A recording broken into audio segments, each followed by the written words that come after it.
Alô pessoal, beleza? Tudo bem? Vamos lá, vamos conversar um pouquinho sobre a Era Vargas. E quando a gente está falando sobre a Era Vargas, a gente tem que tomar um cuidado muito grande, porque nós temos o período em que Vargas governa entre 1930 e 1945 e o período em que Vargas governa entre 1950 até o seu suicídio, em 24 de agosto de 1954. Hoje, nós vamos tratar dessa primeira fase, entre 1930 e 1945. Bem, o material que a gente vai usar é um material que está aberto na internet, mas cabe um bom resumo sobre a fase e tudo aquilo que está sendo feito. Bem, a primeira coisa que nós vamos ver é que nós temos, junto a essa situação do Vargas, o chamado governo provisório, que vai se estender entre 1930 e 1934. Esse novo governo vai ter junto diversas forças que trabalharam para que Vargas assumisse o poder após o golpe em 1930 que derrubou Washington Luiz. Golpe esse que sequer permitiu a posse de Júlio Prestes. Bem, esse governo tinha muitas forças diferentes, mas nós não podemos esquecer que talvez a mais importante que dá sentido à ação deles sejam os chamados tenentes. Os tenentes foram muito importantes nesse sentido. Ali tinham oligarquias dissidentes, como nós podemos ver, a própria oligarquia gaúcha, a oligarquia paraibana, as de Minas Gerais, que se sentiu traída quando o PRP indicou Júlio Prestes e não Antônio Carlos para a sucessão presidencial. Bem, essas oligarquias que, como a mineira, não exerceriam mais esse papel hegemônico, abrem espaço para Getúlio Vargas. Getúlio Vargas começa a fazer um tipo de governo muito mais pessoalista e muito mais voltado à figura dele como comandante central do que um nome partidário. Essa situação aqui no Brasil nós podemos chamar de uma certa forma de peleguismo, que se aproxima daquilo que em alguns casos foi chamado de caudilismo nas nossas outras nações sul-americanas, que é aquele líder que de alguma forma faz um processo entre as elites e o restante da população. Aqui no Brasil, isso não pega muito. A ideia da gente pensar em Vargas como um governo meramente populista, como foi o de Franco na Argentina, é completamente batida por livros como A Invenção do Trabalhismo, de Ângela de Castro Gomes, e outros livros que falam muito sobre isso. Essa situação nos leva a perceber claramente o que está acontecendo no Brasil da época. Nós temos um líder que quer que a sua liderança seja incontestável. Traduzindo, nós temos um líder que conseguiu arregimentar forças e centraliza nele o poder. Assim, Vargas fez com que todas as lideranças tenentistas que lhe deram sentido político fossem, de alguma forma, premiadas com os cargos de interventores, pois, assim que assumiu o poder, Vargas cancelou as eleições no país, acabando com as determinações possíveis de executivo e legislativo a nível federal, a nível estadual e também a nível municipal.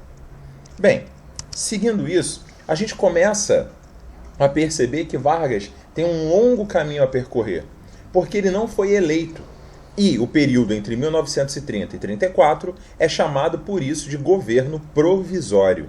O governo provisório que, além de todas as outras coisas que tomou, também fixou preços, tentou de alguma forma ganhar a confiança da população. E isso dá certo.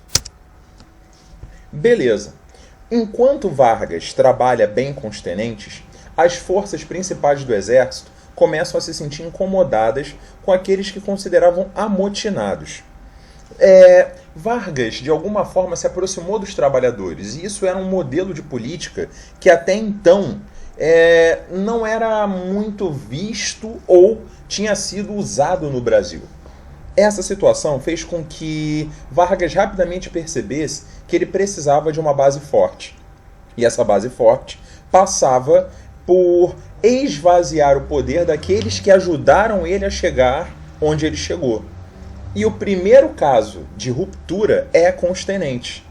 Os tenentes, em geral, que primeiro foram nomeados como interventores, a gente pode chamar de interventores o que seria um governador de estado, foram os primeiros a ter o seu poder esvaziado em troca do poder da cúpula, da alta cúpula das Forças Armadas.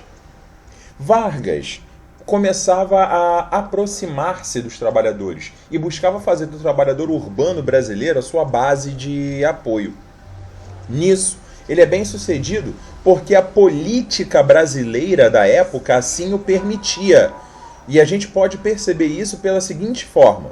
Pela primeira vez, em 1927, a população brasileira de cidades, ou seja, a população urbana, superara a população ligada ao campo, a população rural.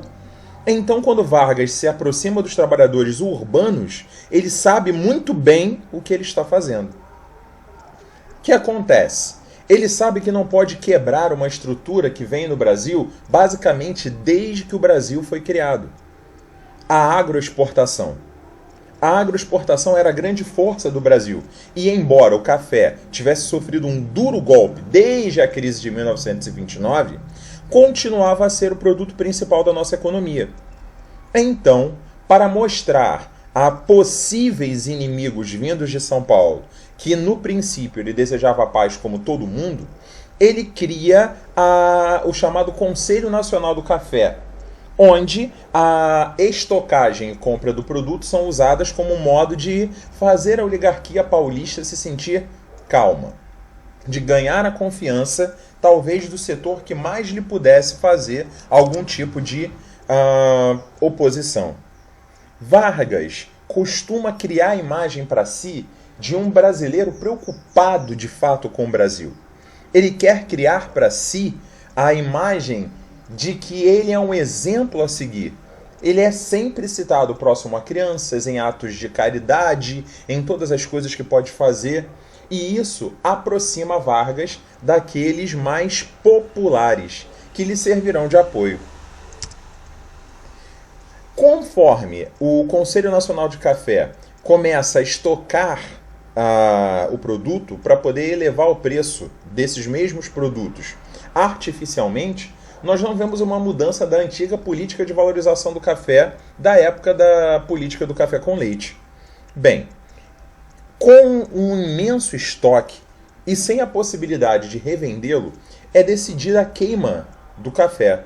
E essa queima do café acabou mantendo o produto com algum tipo de preço sustentável, é claro, fazendo muito mais o lucro dos cafeicultores do que do resto do país, mas manteve Vargas estável na primeira e talvez mais difícil fase do seu governo. Aqui nós vemos como a queima do café atingiu proporções gigantescas. Isso é a queima do café no Porto de Santos. Bem, não havia moeda internacional suficiente para viabilizar importações no país. Só emitir papel moeda dificultava ainda mais o processo, porque a emissão, sem que houvesse um tipo de base forte, para fazer o café, para fazer a moeda brasileira, para fazer os produtos brasileiros se valorizassem, isso fez com que a mera emissão de papel dificultasse ainda mais as importações. Isso fez com que, para resolver o problema, Vargas encorajasse o desenvolvimento de uma produção industrial interna. Produção industrial interna essa que vai, pouco a pouco, fazendo com que Vargas consiga algo fundamental, uma aliança com os mais ricos do Brasil, com os que formavam uma espécie de elite econômica. Bem, entre 33 e 39, há um crescimento grande da indústria nacional, principalmente naquilo que é produção de alimentos e indústria têxtil.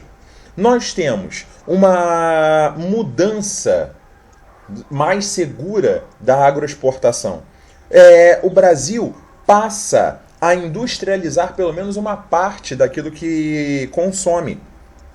fazendo com que nós passássemos de uma economia agroexportadora para uma economia mista. A agroexportação ainda era e ainda é um grande setor, uma grande fatia da economia, mas pelo menos nesse momento começa a haver um certo surto de industrialização. Mas isso, é claro, não vai satisfazer os cafeicultores que, na verdade, não estavam nem um pouco preocupados com o Brasil. São Paulo e os cafeicultores estavam preocupados com os seus próprios cofres. E isso vai cobrar um preço de Vargas. O preço cobrado é a Revolução Constitucionalista de 32. A oligarquia cafeeira aproveita-se de tudo aquilo que Vargas fez para fortalecer a economia interna e, novamente fortalecida, passa a exigir uma nova Constituição para o país. A Constituição era certa? Era.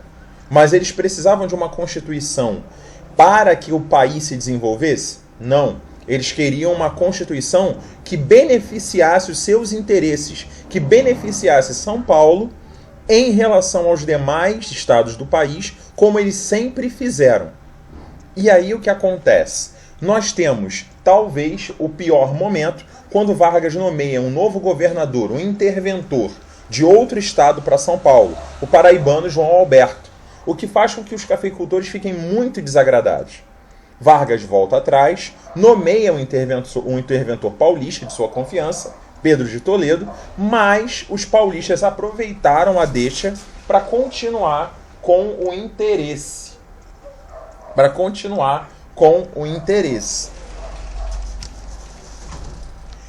Essa revolução vai ganhando força com a Frente Única Paulista, que unia o Partido Democrático, uma dissolução do antigo PRP, Partido Republicano Paulista, com o próprio PRP.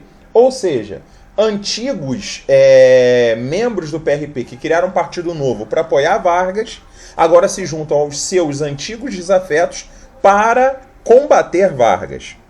A ideia era um interventor civil e não militar para São Paulo, uma Constituição, ou seja, a volta do Estado de Direito, que seria garantida por uma Constituição no país. O que Vargas prometia, a questão de redemocratização, as assembleias constituintes, de um lado e de outro, eram informações muito vagas e muito pouco confiáveis. Bem, São Paulo começa então a mover-se militarmente contra o governo de Vargas.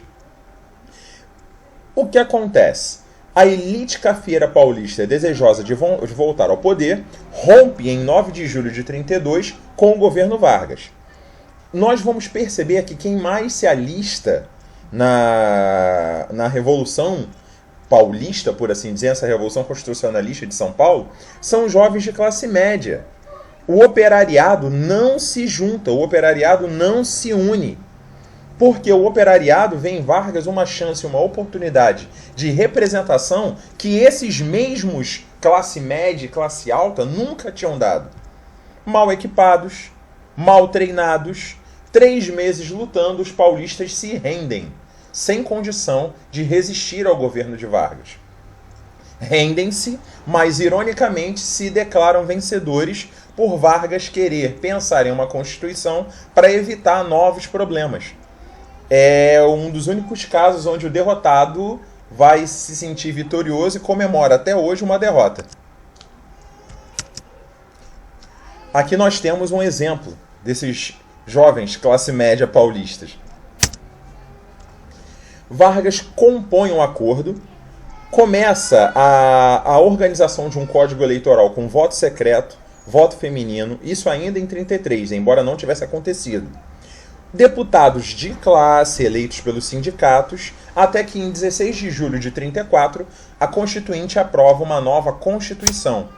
Constituição essa que levou Vargas à presidência novamente, porque a primeira eleição seria interna, feita pelo Congresso, e o Congresso era majoritariamente varguista. Ele dava uma república federativa, menor autonomia aos estados, separação e independência entre poderes, eleição direta para executivo e legislativo quando das próximas eleições, uma nova carta eleitoral, um tribunal do trabalho, uma legislação trabalhista bem elaborada. É bom lembrar que os Estados Unidos fazem basicamente a mesma coisa em 1933, portanto o Brasil não está muito atrasado, por assim dizer, fazendo isso em 34.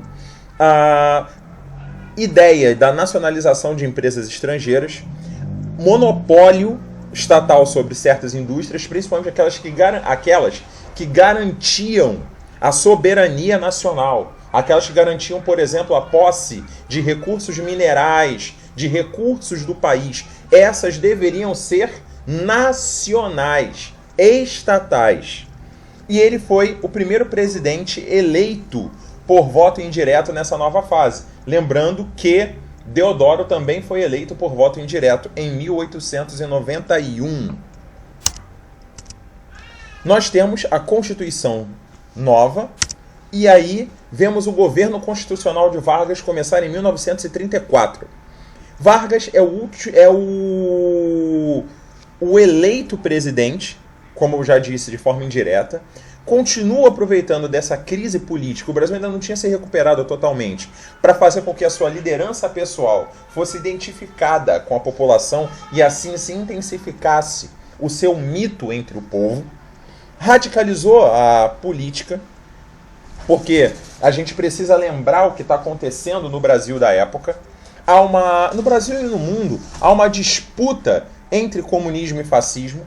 É a única época que nós podemos afirmar com alguma clareza que houve alguma espécie de movimento organizado comunista no Brasil.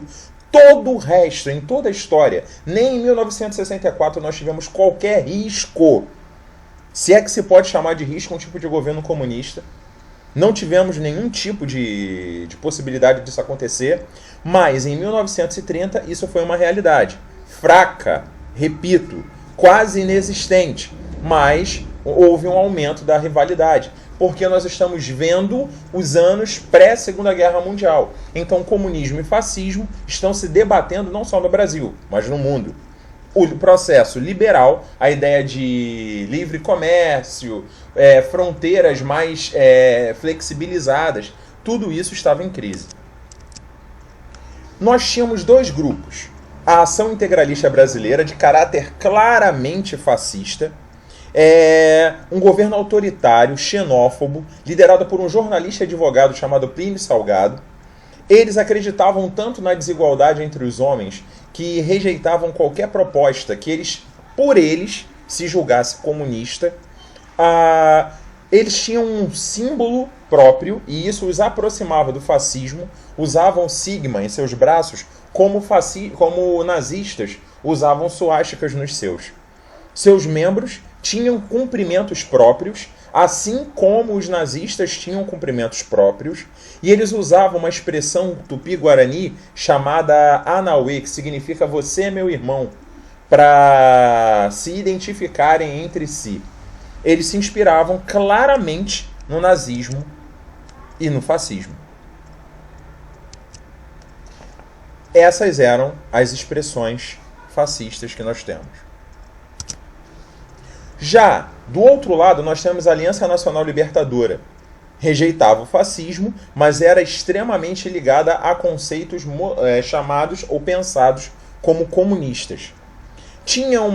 Buscava uma mobilização popular, queria uma frente ampla de partidos desde que os comunistas estivessem à frente, moldavam um modelo de sociedade brasileira em que se repudiasse a ideia escravista, a herança escravista que o Brasil ainda trazia, a herança censitária, ou seja, eles queriam de fato que o Brasil fosse constituído por iguais, não por pessoas de classes separadas, repudiavam essa ideia de pensar etnias como inferiores, a ideia da renda como algo para se fazer dividir as pessoas e não unir.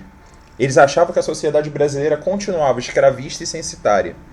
Nasceu em março de 1935 e pouco a pouco começou a crescer no país justamente por não aderir a essa exclusão social e econômica que o Brasil sempre adere.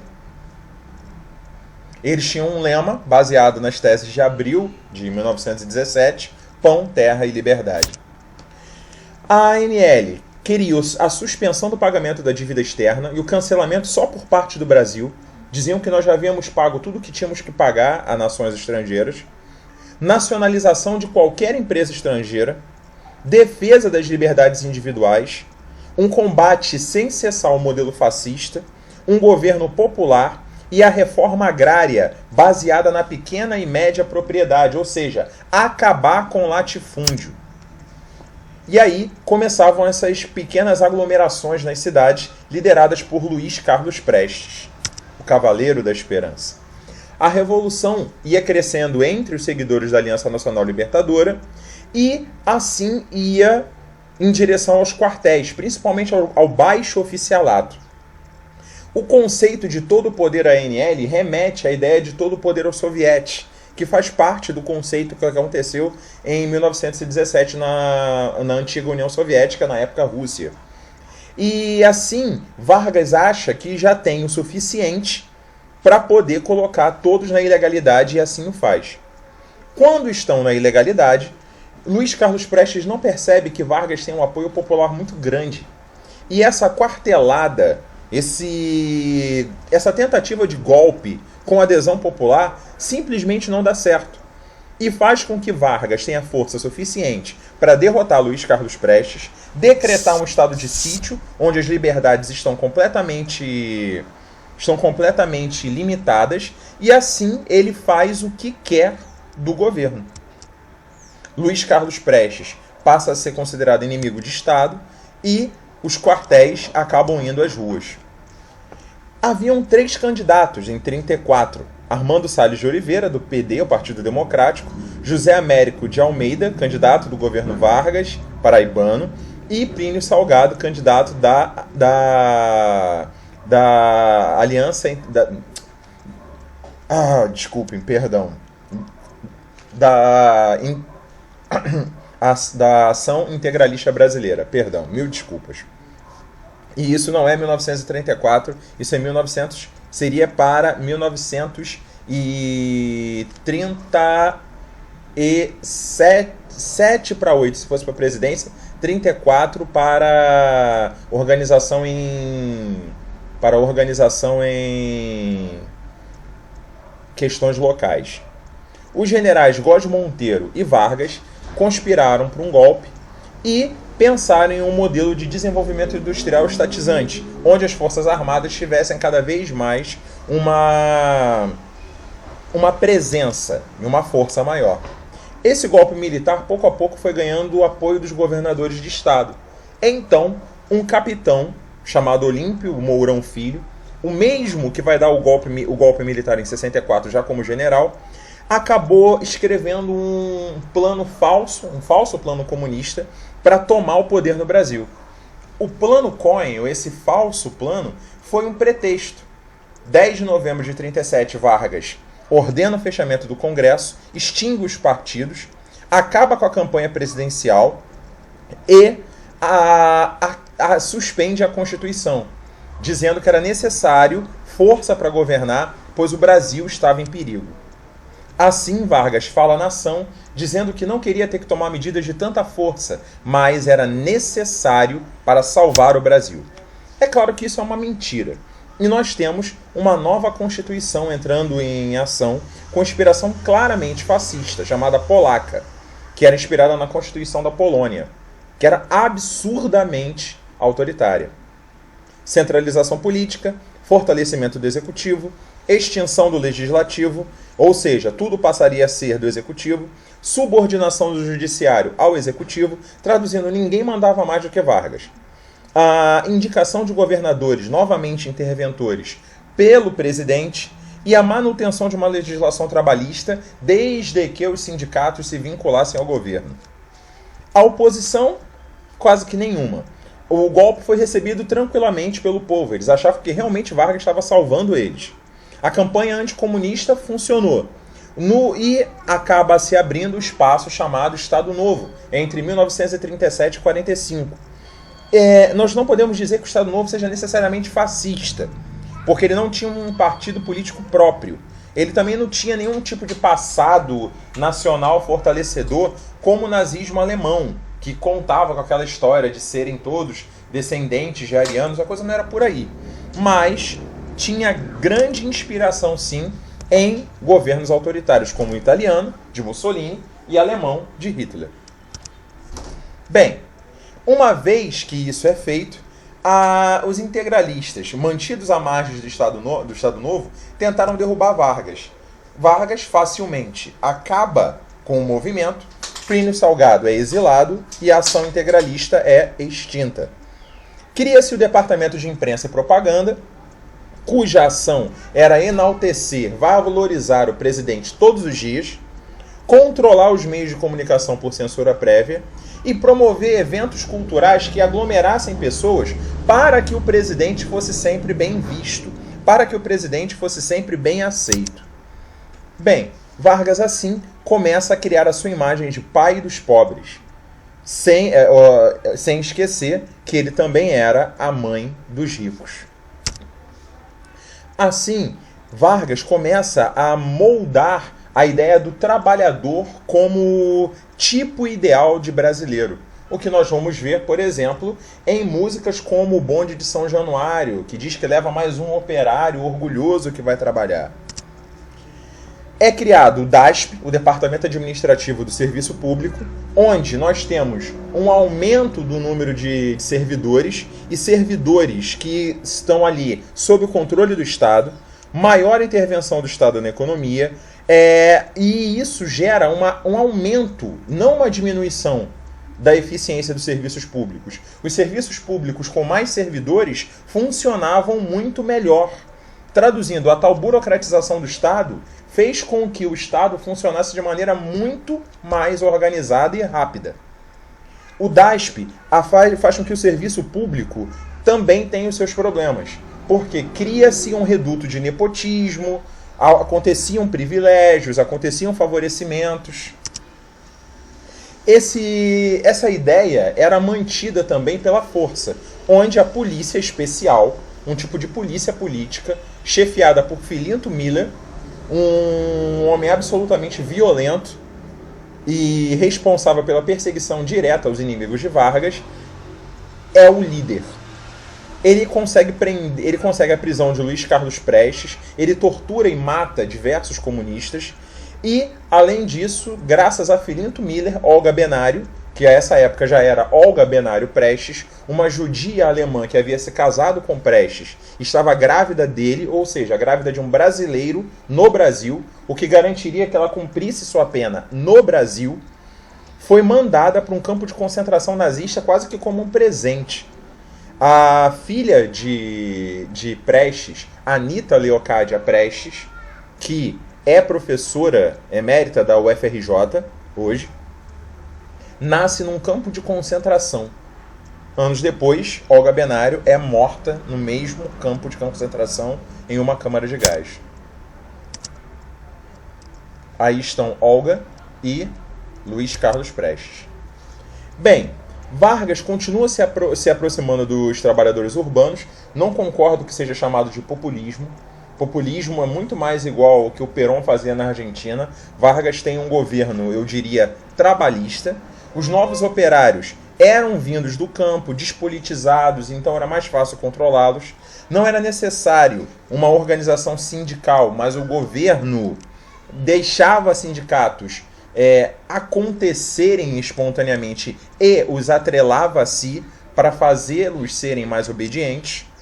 E assim nós temos um paternalismo sofisticado e uma sugestão agradecida. A população nunca viu tanto emprego, então ela aceitava tudo que vinha desse governo, mesmo a violência. Temos salário mínimo, semana de 44 horas de trabalho, CLT, carteira profissional, férias remuneradas, ou seja, um modelo moderno de trabalho. Vargas, ele acabava servindo como amortecedor entre os desejos do patronato e as necessidades do operariado, o que fazia com que os trabalhadores confiassem nele. Nós temos o 1º de maio, o dia do trabalhador e não do trabalho, tá? Nessa questão, os órgãos macroeconômicos de coordenação econômica acabavam vendo a expansão dos setores tradicionais, novas atividades, novas estatais surgindo, a indústria pesada estava toda nas estatais, porque precisavam de muito dinheiro. Os setores com a presença do Estado, mais claramente falando, eram a siderurgia, mineração, mecânica, química, geração de energia, e aí nós vemos o começo das hidrelétricas brasileiras, até que estoura a Segunda Guerra Mundial. Há um aumento dos preços dos produtos agrícolas que o Brasil exportava, mas há dificuldade para a importação de máquinas, até porque a guerra está ficando cada vez mais violenta. Embora essa modernização conservadora, há uma grande industrialização nesse período de ditadura. Bem, aqui nós temos uma forma como as políticas econômicas e as funções de Estado estavam distribuídas, e assim, até que, em 11 de junho de 1940, Vargas, vendo as vitórias nazistas, vai fazer uma saudação ao exército nazista do Hitler. Isso faz com que os Estados Unidos abram os olhos e comecem a pressionar os governos latino-americanos, inclusive o Brasil. Com a pressão dos Estados Unidos, são enviados 20 milhões de dólares, o que faz com que surja a usina siderúrgica de Volta Redonda. E o Brasil passa a pender, passa a cair para os lados dos aliados, do lado dos Estados Unidos e dos outros, para a guerra. Em 1942, há um suposto bombardeamento, torpedeamento de navios brasileiros, o que faz com que o Brasil declare guerra ao eixo. Nasce a Força Expedicionária Brasileira e a Força Aérea, contando ao total com 25 mil homens. Os brasileiros lutam na Itália como uma tropa auxiliar das tropas estadunidenses e por isso, até hoje, as nossas forças armadas são tão fiéis e tão interessadas em tudo que os Estados Unidos fazem. As forças alemãs, já a essa época, desabastecidas, mal equipadas, ainda fizeram frente, mas nós conseguimos derrotá-las. E a Força Expedicionária volta como vitoriosa da guerra. Isso faz com que o Brasil tenha derrotado um governo fascista, mas seja um governo ditatorial. E isso faz com que o general Góes Monteiro, aliado de Vargas no golpe do Estado Novo, comece a mudar de lado. Vargas, então, sob pressão, faz um decreto permitindo a criação de partidos políticos e marcando eleições para o final de 1945. Vargas queria democratizar de novo o país e se reapresentar ao povo como se fosse um democrata. Nascem o Partido Trabalhista Brasileiro, o Partido Social Democrático, ambos com, digamos, uma inclinação mais forte varguista. Vargas ainda assim tenta se manter no poder através de um processo chamado queremismo, ou seja, um movimento onde nos comícios eles levavam o slogan "Queremos Getúlio", o que inclui até mesmo o PCB, o Partido Comunista Brasileiro, sob a liderança do Luiz Carlos Prestes, o próprio Luiz Carlos Prestes, que teve sua esposa basicamente levada à morte pelo próprio Vargas. E assim, nós vemos essas formas de apoio meio que veladas a Getúlio Vargas. Ainda assim, com medo de uma virada para a esquerda do Vargas, Góes Monteiro consegue controlar a situação e o general Eurico Gaspar Dutra vai ao poder. Gaspar Dutra consegue chegar ao poder graças ao apoio de Vargas também. E Vargas continua sendo um político muito influente, tanto que é eleito senador pelo Rio Grande do Sul e por São Paulo. PTB e PSD vão lançar Dutra como candidato e, graças ao apoio de Vargas, eles acabam vencendo.